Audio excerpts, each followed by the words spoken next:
La tensión en los muros de la promesa parecía casi palparse en el aire. Tras días convulsos, en los que la valentía de Catalina se había convertido en el motor de revueltas y discusiones que desestabilizaron tanto al marquesado como a los trabajadores de la zona, un nuevo capítulo estaba a punto de escribirse en la vida de la joven. Nadie en el palacio podía prever que una visita inesperada iba a trastocar por completo el aparente control que Catalina aún creía tener sobre sus actos y sobre su destino. Porque cuando alguien se presenta en tu casa con la autoridad de la amenaza y el peso del poder, todo lo que parecía firme se tambalea. Y eso fue exactamente lo que sucedió. El barón de Valladares entró en escena con una frialdad calculada, decidido a doblegar la voluntad de la heredera de los Luján. Catalina, hasta ese instante, se había mostrado como un muro inquebrantable frente a las adversidades. Su confesión reciente sobre la venganza contra el barón había encendido la llama de un conflicto que no podía apagarse con simples disculpas. Alonso, preocupado, había intentado contener los efectos de aquella tormenta, pero ya era tarde. Los ecos de los trabajadores sublevados resonaban por toda la región, y el temor a que la corte interviniera pesaba sobre cada decisión del marqués. Sin embargo, lo que más dolía en ese momento no eran las posibles consecuencias sociales o políticas, sino la certeza de que Catalina se había convertido en un blanco directo. Y el barón no tardó en confirmarlo con su sola presencia. El encuentro fue todo menos casual. Catalina, concentrada en su empeño por mantener la calma y sostener la autoridad que poco a poco había conquistado entre la servidumbre y los campesinos, se encontró de pronto cara a cara con aquel hombre que representaba lo peor del sistema que ella quería combatir. El barón, con la serenidad cruel de quien sabe que tiene todas las cartas en su mano, no se anduvo con rodeos. La miró fijamente, con esa mirada capaz de helar la sangre, y le dejó clara su exigencia. Debía abandonar la promesa. No había espacio para ambigüedades ni para negociaciones. La orden estaba impregnada de amenaza, como si cada palabra contuviera una sentencia que podría cumplirse en cualquier momento. El corazón de Catalina latía desbocado, aunque no lo dejó ver. Acostumbrada a enfrentarse a enemigos que actuaban en las sombras, como Lorenzo de la Mata o incluso su propia madre, Cruz, en tiempos pasados. Esta vez la amenaza era directa, explícita, imposible de maquillar con excusas o silencios. La joven sintió que toda su lucha, todo el arrojo que había mostrado hasta entonces, pendía de un hilo. Porque no era lo mismo enfrentarse a rumores, a intrigas o a planes secretos. Aquí tenía delante al mismísimo varón, reclamando con brutalidad lo que creía suyo, dispuesto a borrar del mapa a quien osara desafiarlo. Mientras tanto, en otra ala del palacio, Alonso compartía con Leocadia sus más íntimas preocupaciones. El marqués, siempre marcado por el peso de la responsabilidad, sabía que los ánimos caldeados de los trabajadores podían convertirse en un incendio imposible de controlar. Y lo que más temía era que ese incendio llegara a la corte, donde cada rumor se convertía en munición política. Recordaba las palabras de Catalina, sus gestos desafiantes, y no podía evitar pensar que su hija había cruzado una línea de la que ya no había vuelta atrás. Leocadia escuchaba, pero en su interior la tensión era aún mayor. No solo debía lidiar con los problemas de los Luján, sino también con los propios demonios que Lorenzo de la Mata le imponía día tras día. Lorenzo, siempre con su aire arrogante y calculador, continuaba presionando sin descanso. Le exigía a Leocadia que diera su consentimiento al matrimonio con Ángela, y que lo anunciara públicamente. El capitán sabía cómo manejar el miedo, cómo usar la desesperación de una madre a su favor. Y en un momento de debilidad, Leocadia descargó toda su frustración contra Cristóbal, confesándole lo que había ocultado. Que Lorenzo había sido el verdadero responsable de la retención de su hija. Ese secreto, que hasta entonces había guardado con uñas y dientes, salió a la luz como un grito de socorro. Necesitaba ganar tiempo, necesitaba encontrar una salida que pudiera cambiar el destino de Ángela, pero cada día que pasaba parecía cerrarle más puertas. En la zona de servicio, la vida seguía su propio curso, aunque con el mismo grado de tensión. Pía luchaba por mantener la normalidad ante la presencia de Dieguito, pero muy pronto comprendió que esa decisión no iba a ser sostenible por mucho tiempo.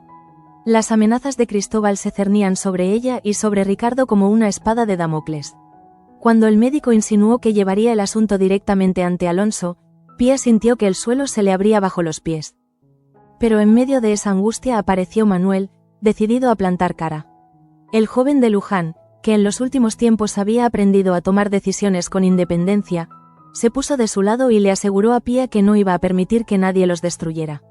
Fue un gesto de valentía que revelaba el cambio en su carácter, cada vez más alejado de la pasividad y más comprometido con la justicia. El contraste era brutal cuando se observaba la situación de Toño. El muchacho seguía aferrado a cada palabra de Enora, convencido de que un futuro juntos era posible. Su amor, teñido de ingenuidad, lo empujaba a soñar con un matrimonio que para la joven francesa aún resultaba una quimera. Manuel, con una visión mucho más realista, lo miraba con escepticismo. Sabía que Enora no estaba preparada para un compromiso tan grande, y se lo advirtió con la franqueza de un hermano mayor. Pero Toño no quería escuchar, o no podía. Su corazón hablaba más fuerte que la razón, y cada ilusión lo hacía aferrarse más a un futuro que probablemente nunca llegaría. En los salones del marquesado, Manuel también iba trazando otra senda. Había aprendido de sus errores, especialmente de aquel vínculo tóxico con Leocadia en los negocios, y ahora tenía claro que no permitiría que la historia se repitiera. Buscaba proveedores, opciones, alternativas que le dieran independencia. No quería atarse a nadie, y mucho menos hipotecar el futuro del marquesado en alianzas que solo traerían dolor. Su determinación sorprendía incluso a quienes lo conocían desde niño. Manuel estaba madurando a pasos agigantados, y cada decisión era un reflejo de su deseo de no ser manipulado nunca más. Mientras tanto, en la cocina y los pasillos, Teresa observaba con preocupación el comportamiento de Vera. La doncella había tomado la decisión de romper con Lope y no había vuelta atrás. Aunque Teresa intentaba abrirle los ojos, advertirle de los sentimientos genuinos que Lope aún albergaba por ella, Vera ya no escuchaba. Su determinación parecía tan definitiva que, en un nuevo encuentro con Federico, no dudó en confesarle su deseo de regresar a casa con la familia. Federico celebró esa decisión con entusiasmo, convencido de que su hermana estaba tomando el camino correcto, sin sospechar que detrás quedaba un Lope destrozado, dispuesto a luchar hasta el final para impedir lo que él consideraba el mayor error de su vida. Y en medio de todas esas tensiones paralelas, Catalina seguía enfrentándose al peso de la amenaza. La visita inesperada del barón no era solo un recordatorio de sus acciones pasadas, sino una advertencia sobre el futuro. El noble la miró a los ojos y le dejó claro que no pensaba tolerar su presencia en la promesa. La exigencia de que se marchara resonaba en la mente de Catalina como un eco interminable. Y aunque quiso mostrarse fuerte, en su interior comprendía que aquella encrucijada podía marcar el fin de todo lo que había construido. Porque enfrentarse al barón no era un simple desafío. Era arriesgar la seguridad de su familia, el futuro del marquesado y, quizá, hasta su propia vida. El eco de las palabras del barón de Valladares seguía resonando en la mente de Catalina mucho después de que él abandonara el salón. Aquella visita inesperada había dejado tras de sí un rastro de silencio incómodo, como si hasta las paredes hubieran absorbido la amenaza. Catalina permanecía inmóvil, con el cuerpo erguido y el rostro sereno, pero en su interior una tormenta rugía sin descanso. Durante meses se había sentido capaz de soportar cualquier presión, de mantener firme su pulso ante los abusos de los poderosos, pero la contundencia con la que el barón la había desafiado superaba todo lo que había experimentado antes. Era una guerra declarada, y lo peor de todo es que sabía que no se trataba solo de ella. El marqués, la servidumbre, hasta los trabajadores del campo podrían pagar las consecuencias de sus actos. Cuando Catalina finalmente se retiró a sus aposentos, cerró la puerta con una lentitud inusual. Apoyó la frente contra la madera y respiró hondo, como si intentara absorber el aire que le faltaba. El corazón le martilleaba en el pecho, no de miedo, sino de rabia contenida. Recordaba cada gesto del barón, cada palabra cargada de veneno. ¿Abandonar la promesa? Era como pedirle que renunciara a su identidad, a todo lo que había defendido desde que se convirtió en la administradora de la finca. Y aunque la lógica le decía que la amenaza debía ser tomada en serio, su orgullo le gritaba que jamás se rendiría. Esa lucha interna la mantuvo despierta durante horas, mientras afuera la vida continuaba con su ritmo cotidiano. En la biblioteca, Alonso se sentó frente al fuego apagado, incapaz de encontrar consuelo en el silencio. Llevaba días intentando contener la situación, pero cada paso de Catalina lo hundía más en un laberinto de preocupaciones. Había creído que la venganza contra el barón, por más temeraria que fuese, podría quedar en un ámbito privado, casi familiar. Pero ahora la situación había alcanzado proporciones que escapaban de su control. Si la corte llegaba a enterarse, el prestigio de los Luján quedaría arruinado. y si el varón decidía llevar a cabo sus amenazas, podrían enfrentarse a un escándalo sin precedentes. Miró los retratos de sus antepasados colgados en las paredes, y sintió que todos lo observaban con reproche. ¿Qué clase de marqués era si no podía proteger a su propia hija de la ira de un enemigo tan despiadado? Mientras Alonso se debatía entre la angustia y la impotencia, Leocadia vivía su propio infierno. Lorenzo no dejaba de acosarla con la exigencia de un matrimonio entre Ángela y él, un compromiso que convertiría a su hija en una prisionera disfrazada de esposa. Leocadia, atrapada en esa telaraña de chantajes, encontró en Cristóbal un inesperado confidente. En un momento de desahogo, le confesó la verdad que tanto había temido, que había sido Lorenzo quien mantuvo retenida a Ángela durante aquellos días de desaparición. Las palabras salieron de su boca como un cuchillo que se clava sin remedio, y el médico quedó atónito ante la magnitud de la revelación. Pero más allá de la sorpresa, lo que se reflejaba en sus ojos era la compasión hacia una mujer desesperada, dispuesta a exponerse con tal de salvar a su hija. Cristóbal, sin embargo, comprendía mejor que nadie lo peligroso de esa información. Sabía que Lorenzo era un hombre capaz de todo con tal de mantener el poder, y que cualquier paso en falso podía desencadenar un desastre. La tensión entre ambos se hizo insoportable, y Leocadia, en un arranque de rabia, descargó contra él toda su frustración. Pero lo cierto es que aquella confesión no podía ser ignorada. Se había convertido en un arma de doble filo que, usada con inteligencia, tal vez podría cambiar el destino de Ángela. La pregunta era, ¿tendría Leocadia la fuerza suficiente para enfrentarse de una vez por todas a Lorenzo? En la zona de servicio, Pía se enfrentaba a un dilema igual de complejo. La presencia de Dieguito llenaba de alegría sus días, pero al mismo tiempo la exponía a un riesgo que podía acabar con todo lo que había logrado. La amenaza de Cristóbal pendía sobre ella como una sombra oscura, y cada mirada, cada gesto del médico le recordaban que su secreto podía ser revelado en cualquier momento. Ricardo intentaba tranquilizarla, pero también él estaba al borde del colapso. Habían soñado con un futuro juntos, con una vida tranquila lejos de las intrigas de la promesa, pero aquel sueño parecía desmoronarse antes de empezar. Fue entonces cuando Manuel, con la seguridad que había ganado en los últimos meses, decidió intervenir. Apareció en la cocina, se plantó frente a Cristóbal y con voz firme le dijo que no iba a permitir ninguna injusticia contra Pía y Ricardo. Fue un acto de valentía que sorprendió a todos los presentes. Manuel, que en otro tiempo habría preferido apartarse, se estaba transformando en un verdadero líder.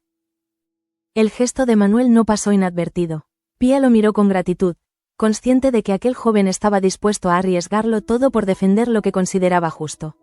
Pero la batalla no había terminado. Cristóbal, humillado, dejó claro que no se rendiría tan fácilmente. Y aunque en ese instante pareció retroceder, todos sabían que su silencio era solo el preludio de un nuevo ataque. La tensión entre los pasillos de servicio se volvió casi insoportable, como si cada rincón del palacio guardara un secreto que podía explotar en cualquier momento. Mientras tanto, Toño vivía en un mundo completamente distinto, ajeno al drama que sacudía las estancias principales. Cada palabra de Enora era para él una promesa, cada sonrisa una prueba de que el matrimonio era un destino inevitable. Pero la realidad era muy distinta. Enora, con su carácter independiente y su espíritu libre, no estaba preparada para ese paso. Y Manuel, observando desde la distancia, lo sabía. Intentó advertírselo, hablarle con la sinceridad de quien conoce las sombras que acechan tras los sueños demasiado idealizados. Pero Toño, cegado por la ilusión, no quiso escuchar. Su fe en el amor lo llevaba a ignorar cualquier advertencia, convencido de que con paciencia y ternura lograría conquistar el corazón de la joven francesa. En paralelo, Manuel se sumergía en sus propios proyectos. La experiencia amarga con Leocadia le había enseñado que la dependencia era una cadena que podía arrastrar a cualquiera hacia la ruina. Por eso, al hablar de negocios, insistía en buscar proveedores independientes, en construir un camino que no obligara a arrodillarse ante nadie. Cada decisión era una pieza más de un nuevo futuro, una declaración de principios contra los errores del pasado. La determinación en su mirada lo delataba. Estaba dispuesto a pagar el precio que hiciera falta por mantener la libertad del marquesado. Lope, por su parte, se consumía en un sufrimiento silencioso. Teresa, con su bondad y lealtad, intentaba abrirle los ojos sobre la decisión de Vera, pero él se negaba a aceptarlo. No podía imaginar un futuro sin ella. Vera, en cambio, se mostraba cada vez más distante, convencida de que lo mejor era regresar a su familia y empezar de nuevo. En su conversación con Federico, se le iluminó el rostro al confesarle su decisión, como si de pronto hubiera recuperado una parte de sí misma. Federico, encantado, celebró la noticia, sin sospechar que detrás quedaba un hombre roto, dispuesto a luchar hasta el último aliento por el amor de su vida. Lope no pensaba rendirse. Para él, aquello no era el final, sino una batalla que aún debía librarse. En medio de todas estas historias cruzadas, la figura de Catalina volvía a ocupar el centro de la escena. La amenaza del barón de Valladares la perseguía en cada rincón, recordándole que su futuro pendía de un hilo. Podía resistir con palabras, podía mostrarse fuerte ante su padre y ante la servidumbre, pero en lo más profundo sabía que aquella visita inesperada había marcado un antes y un después. Por primera vez, sintió que su coraje podría no ser suficiente, que la fuerza de un enemigo tan poderoso podía arrasar con todo. Y, sin embargo, en esa duda se escondía también la semilla de su determinación. Catalina no estaba dispuesta a ceder, ni aunque el precio fuera su propia seguridad. El amanecer en la promesa trajo consigo un silencio extraño, cargado de presagios. Los primeros rayos de sol se filtraban entre los ventanales, iluminando los pasillos con una luz dorada que no conseguía disipar la tensión acumulada en cada rincón. Catalina, aún perturbada por la visita del barón, se levantó con la sensación de que algo irreparable se había puesto en marcha.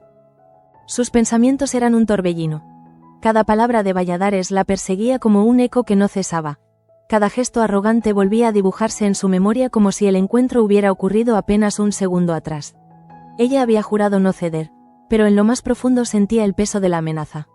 Y esa contradicción, esa mezcla de orgullo y temor, le robaba el aire. Alonso la observaba desde la distancia, como un padre que intenta comprender a una hija que ha decidido caminar sola hacia el precipicio. Había tratado de convencerla, de hacerle ver que la prudencia podía salvarlos a todos, pero Catalina no escuchaba razones. El marqués sabía que el barón no era un hombre que olvidara fácilmente una afrenta, y menos aún cuando la humillación había sido pública. Lo que temía no era solo la ira personal de Valladares, sino la posibilidad de que llevara el asunto más allá, hasta los oídos de la corte. Allí, un simple rumor podía convertirse en sentencia, y la reputación del marquesado de Luján estaba ya demasiado debilitada como para resistir otro golpe. Se sintió viejo, cansado, incapaz de detener la marea que arrastraba a su hija hacia el peligro. Mientras tanto, Leocadia seguía prisionera de su propio infierno. Lorenzo de la Mata no le dejaba respiro. Sus exigencias eran cada vez más descaradas, y el matrimonio con Ángela se presentaba como una condena inevitable. La mujer se debatía entre la desesperación y la impotencia, incapaz de encontrar una salida digna. La confesión que había hecho a Cristóbal la noche anterior pesaba sobre su conciencia. Había revelado el mayor secreto de su vida, la prueba definitiva de que Lorenzo era un criminal sin escrúpulos. Y sin embargo, ni siquiera esa verdad le había traído alivio. Al contrario, ahora vivía con el miedo constante de que aquella información acabara utilizándose en su contra.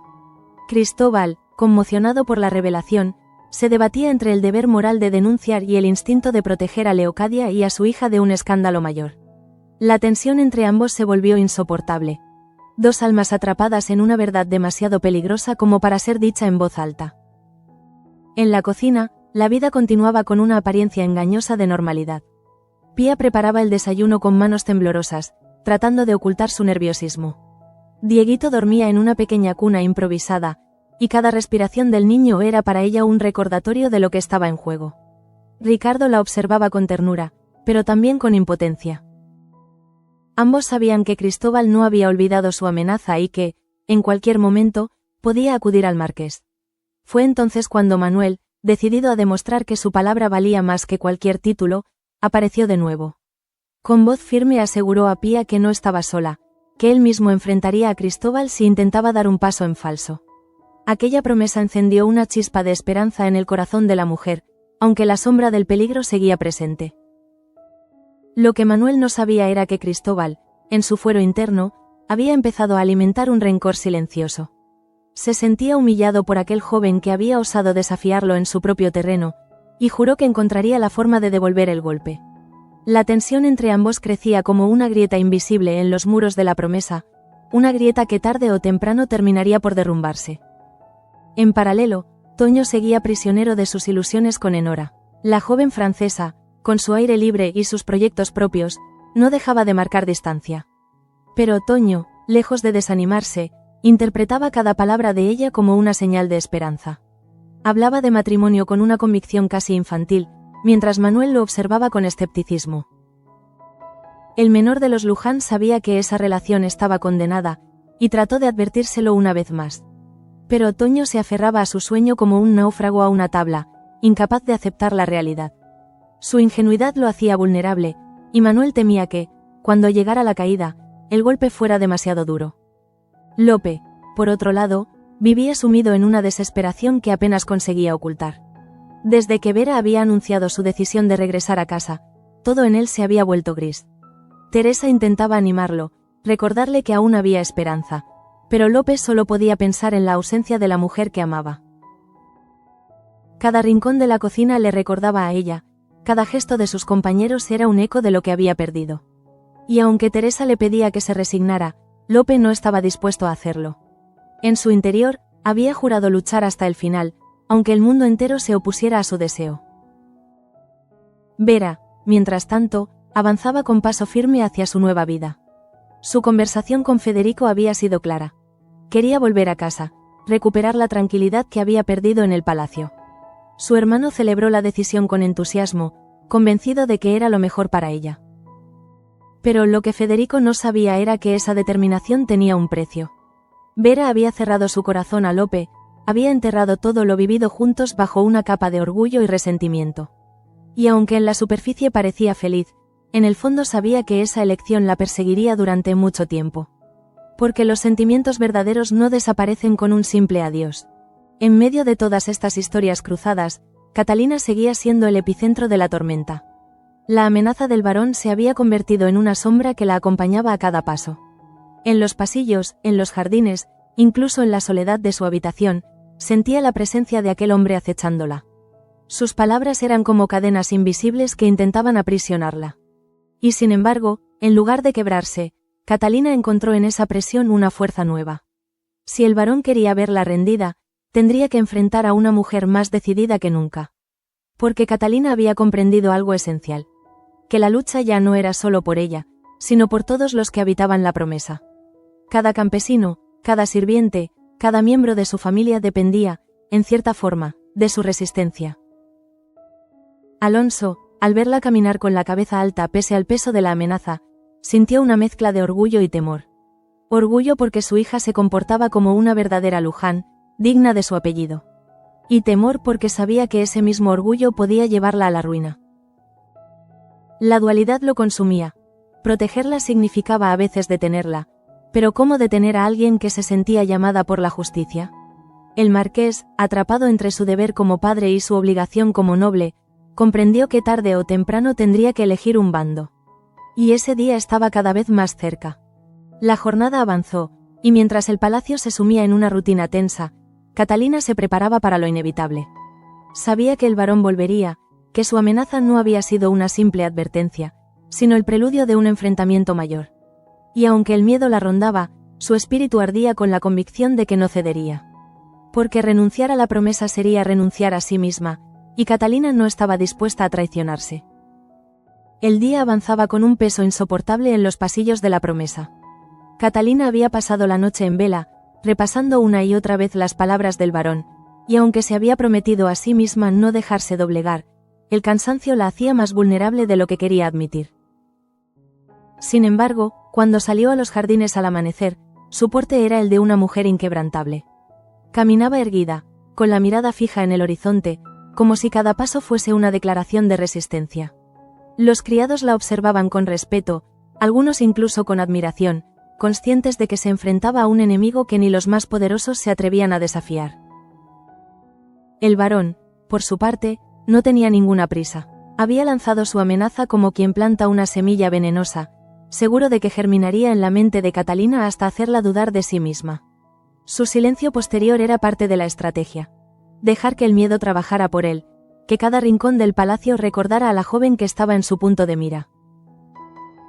Y Alonso lo sabía. El marqués, más experimentado en las artes de la política, comprendía que el varón no necesitaba volver de inmediato para doblegarlos, Bastaba con que todos vivieran con el peso de su sombra.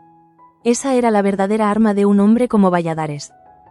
Alonso, incapaz de soportar esa tensión, buscó de nuevo a Leocadia. La citó en el despacho, con las cortinas cerradas y la puerta bien asegurada. Habló con ella con una franqueza que pocas veces había mostrado. Necesitaban encontrar una salida antes de que la corte se enterara de lo sucedido. Sabía que los rumores ya se estaban extendiendo, que las revueltas de los trabajadores, en las que Catalina había estado involucrada, eran el caldo de cultivo perfecto para los enemigos del marquesado. Y lo que más temía era que la ira del barón se convirtiera en una excusa para arruinar a toda la familia Luján. Leocadia lo escuchó, pero en su interior ardía un conflicto distinto. Para ella, el verdadero peligro tenía nombre y apellido: Lorenzo de la Mata. El capitán no solo la presionaba, sino que la acorralaba con una insistencia insoportable. Quería el consentimiento para casarse con Ángela, y lo quería ya. Leocadia, en un intento desesperado de ganar tiempo, trataba de mostrarse sumisa, de darle largas con excusas débiles. Pero Lorenzo no era un hombre fácil de engañar. Cada vez que ella intentaba esquivar sus exigencias, él respondía con una amenaza velada, recordándole lo que había hecho con Ángela durante los días de su desaparición. Esa confesión que había compartido con Cristóbal ahora pesaba sobre ella como una losa. El secreto estaba en manos de alguien más, y eso significaba que en cualquier momento podía salir a la luz. Cristóbal, por su parte, no dejaba de pensar en aquella revelación. Su vocación de médico lo empujaba a proteger, a sanar, pero en esta ocasión se encontraba atrapado en una maraña de intrigas que escapaban a su control. Miraba a Leocadia y veía en ella a una mujer rota, pero también a una madre que luchaba con uñas y dientes por su hija. Y aunque su sentido del deber le pedía denunciar a Lorenzo, su compasión lo paralizaba. Sabía que si daba ese paso, el escándalo arrasaría con todos, incluida Ángela. Así que optó por callar, al menos de momento, aunque ese silencio lo consumía por dentro. En los pasillos de servicio, la tensión no era menor. Pía, cada vez más desgastada, intentaba mantener la normalidad mientras cuidaba de Dieguito. Pero la presión era enorme. Sabía que en cualquier instante Cristóbal podía dar el paso de acudir al marqués, y esa incertidumbre la hacía vivir en un estado constante de alerta. Ricardo intentaba aliviarla con palabras de amor, prometiéndole que juntos encontrarían una salida. Pero hasta él empezaba a perder la fe.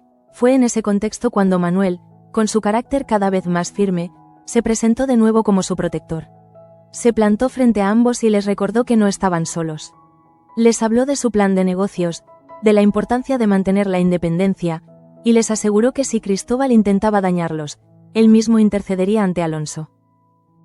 Ese gesto no solo los reconfortó, sino que también consolidó la imagen de Manuel como un líder en ciernes. Los criados lo miraban con nuevos ojos, como alguien que no dudaba en ponerse de su lado frente a la adversidad.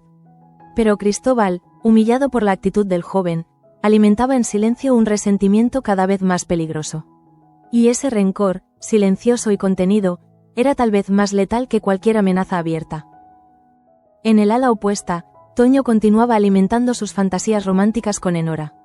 Cada palabra de la joven francesa la interpretaba como una promesa, cada sonrisa como una señal de compromiso. Hablaba de matrimonio con una convicción casi obsesiva, y Manuel, al observarlo, no podía evitar un gesto de escepticismo. Sabía que Enora no estaba preparada para un vínculo tan serio, que sus aspiraciones iban mucho más allá de un matrimonio apresurado. Pero Toño no escuchaba. Su ingenuidad lo empujaba a construir un futuro sobre cimientos de arena, y Manuel temía que el derrumbe fuera tan inevitable como doloroso. Lope, mientras tanto, se hundía en una tristeza profunda. Desde que Vera había anunciado su decisión de regresar a casa, todo en él había perdido sentido. Sus jornadas en la cocina eran mecánicas, carentes de pasión, y cada palabra de Teresa, por más bien intencionada que fuese, caía en saco roto. Teresa lo animaba a mirar hacia adelante, a aceptar que Vera había tomado un camino sin retorno. Pero Lope no podía. En su interior, había jurado no rendirse, aunque tuviera que luchar contra la propia voluntad de la mujer que amaba. Esa obstinación lo mantenía en pie, aunque al mismo tiempo lo consumía poco a poco. Vera, por su parte, mostraba una serenidad inquietante. Su decisión de regresar a casa parecía firme, inamovible. Al hablar con Federico, lo hizo con una sonrisa en los labios, convencida de que era lo mejor. Su hermano, feliz por verla ilusionada, la animó sin reservas. Pero lo que nadie veía era el torbellino de emociones que escondía en su interior. Porque aunque había cerrado las puertas a Lope, en lo más profundo de su corazón sabía que esos sentimientos no desaparecerían fácilmente. Su marcha era un acto de orgullo, de necesidad, pero también de dolor. En medio de este entramado de emociones, Catalina se mantenía como el epicentro de la tormenta. La amenaza del varón se cernía sobre ella como una sombra interminable. No había vuelta atrás, sabía que en cualquier momento podía reaparecer, que sus exigencias podían convertirse en hechos. Y aunque se mostraba fuerte, su interior estaba desgarrado. Era consciente de que la batalla que había iniciado ponía en riesgo no solo su futuro, sino el de toda su familia. Pero rendirse nunca fue una opción para ella. Catalina era una Luján, y los Luján no se doblegaban. Al menos, no mientras tuvieran aliento para luchar. El final del día llegó cargado de presagios oscuros. La luz se apagaba lentamente en los jardines de la Promesa y el aire parecía más denso, como si el mismo palacio respirara con dificultad ante lo que estaba por venir. Catalina, en su habitación, repasaba mentalmente cada instante de la visita del varón. Podía sentir todavía la presión de su mirada, la dureza de su voz, la crudeza de sus palabras. Debes abandonar la Promesa. Era una orden que, más que amenaza, sonaba a sentencia. Y sin embargo, cuanto más la repetía en su interior, más crecía en ella la certeza de que no se marcharía. Ese lugar era su vida, su legado, su responsabilidad. Si el varón pretendía expulsarla, tendría que hacerlo por la fuerza. En el despacho, Alonso se dejó caer en su sillón con un cansancio insoportable. La tensión de los últimos días lo había envejecido de golpe. Observaba los mapas de las tierras, las cuentas del marquesado, los informes sobre las revueltas de los trabajadores, y todo le parecía un castillo de naipes a punto de derrumbarse. El marqués sabía que la amenaza del varón era solo el inicio, que detrás podía llegar la corte, los jueces, los acreedores. Y lo que más le atormentaba era que no encontraba la manera de detener a su propia hija. Catalina se había convertido en un espíritu indomable, imposible de encauzar. La miraba y veía a una mujer valiente, pero también a una guerrera que no conocía el límite entre el heroísmo y la imprudencia. Mientras tanto, Lorenzo de la Mata continuaba su acoso implacable contra Leocadia. Esa tarde, con la arrogancia de siempre, se presentó en sus aposentos y la arrinconó con palabras cada vez más brutales. Le exigió que fijara ya la fecha del compromiso entre él y Ángela. Leocadia, desesperada, intentó resistirse, pero el capitán utilizó el arma más cruel. Le recordó que podía revelar en cualquier momento que había sido él quien retuvo a Ángela durante aquellos días de angustia. La mujer sintió que se asfixiaba. Su hija estaba en peligro constante y ella no encontraba escapatoria. En un arrebato, pensó incluso en acudir a Alonso, pero temía que el escándalo destruyera no solo su familia, sino también su propia dignidad. Así que se limitó a llorar en silencio, mientras Lorenzo sonreía satisfecho con su victoria momentánea. En la zona de servicio, la tensión alcanzaba también su clímax. Pía se aferraba a Dieguito como si el niño fuera su único escudo contra un mundo que amenazaba con devorarla. Ricardo, a su lado, trataba de mantener la calma, pero ambos sabían que Cristóbal no se había rendido. El médico, herido en su orgullo, preparaba el terreno para dar el golpe en el momento más oportuno. Fue entonces cuando Manuel apareció una vez más, decidido a plantar cara. Con firmeza, les aseguró que, si Cristóbal intentaba denunciar, él mismo se interpondría. Su voz transmitía una seguridad que les devolvió la esperanza. Era como si Manuel, en medio de aquella tormenta, se hubiera convertido en la roca donde todos podían sostenerse. Enora, ajena a esas tensiones, se movía por el taller con la naturalidad de siempre. Toño, en cambio, la observaba con la devoción de un enamorado ciego.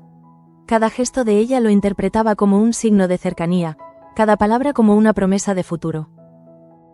Su ingenuidad lo llevaba a soñar en voz alta con un matrimonio que Enora no deseaba. Manuel, preocupado, intentaba abrirle los ojos, pero Toño se negaba a escuchar. Esa obstinación lo condenaba a un inevitable desengaño, aunque aún no lo supiera. En la cocina, Lope parecía un fantasma de sí mismo. Desde que Vera había confirmado su decisión de regresar a casa, se había convertido en un hombre vacío. Sus compañeros lo miraban con compasión, pero él apenas respondía a sus palabras. Solo Teresa insistía en animarlo, recordándole que aún había esperanza. Lope, sin embargo, Vivía atrapado en un dolor que le quemaba el pecho. En su interior había hecho una promesa. No se rendiría. Haría lo imposible por recuperar a Vera, aunque el mundo entero se interpusiera en su camino. Vera, por su parte, seguía firme en su decisión. Habló con Federico con una ilusión serena, confesándole que deseaba volver a casa y empezar de nuevo. Su hermano, feliz, la animó sin reservas, pero lo que nadie veía era el torbellino que escondía tras esa fachada tranquila. Porque aunque había decidido cortar con Lope, en su interior sabía que los recuerdos la perseguirían siempre. La decisión era un acto de orgullo, sí, pero también una herida abierta que tardaría mucho en cicatrizar. La noche cayó sobre la promesa con un silencio inquietante. En el salón principal, Catalina se enfrentó de nuevo a su padre. Alonso intentó convencerla, suplicarle que bajara la guardia, que pensara en la familia, en el futuro del marquesado. Catalina lo escuchó, pero no cedió. Con una determinación inquebrantable, le aseguró que no abandonaría el palacio. Que si el varón quería expulsarla, tendría que hacerlo con sus propias manos. Alonso, desesperado, comprendió en ese instante que su hija estaba dispuesta a todo, incluso a sacrificarlo todo, por mantenerse fiel a sí misma. Y en su corazón de padre, esa certeza lo llenó de un orgullo doloroso. Había criado a una mujer fuerte, pero esa misma fuerza podía llevarla a la ruina. La amenaza del barón de Valladares pendía sobre todos como una espada invisible. Nadie sabía cuándo volvería, pero todos sentían que lo haría pronto. Y cuando lo hiciera, el destino de Catalina y de todo el marquesado estaría en juego. Era el principio de una guerra silenciosa en la que cada palabra, cada gesto, podía significar la diferencia entre la supervivencia y la destrucción. Catalina, sin embargo, estaba lista. Podía temblar en la soledad de su habitación, podía llorar en silencio, pero frente al enemigo se alzaría como una muralla. Porque en lo más profundo de su corazón, sabía que la promesa no era solo un lugar. Era su vida, su herencia, su razón de ser. Y nadie, ni siquiera el barón de Valladares, iba a arrebatársela.